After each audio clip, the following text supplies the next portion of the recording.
ওই হ্যাঁ বল। খাবি? তুই তো অনেক দূরে, কেমনে কি? বিকাশ নাম্বার দে, পাঠিয়ে দিতেছি। কোন খাবারের কথা বলতেছো?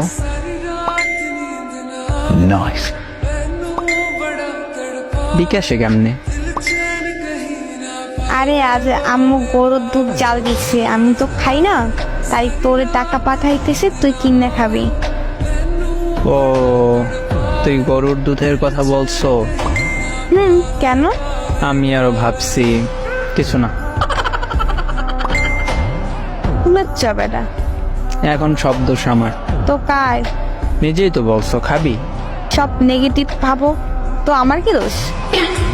এইভাবে বললে কেউ বুঝবে না গরুর দুধ খাওয়ার জন্য বলছো।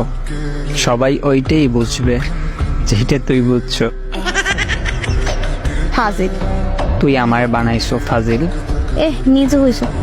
জি না, এমন খাবি খাবি বললে এমন বানাইছো। আরে খারাপের কি বলছি? সোজা বললেই পারতি আজ গরুর দুধ কিনে রাখছে, আমি খাই নেই, তুই খাইলে আয়। এইটা না বললা আমার পচা জিনিস ভাবাইছো। না, আমি তোর গুলা খাওয়ার জন্য দুধ খাই না। আমার কোনগুলা? ও আচ্ছা, ওইটা পচা জিনিস। দুধ।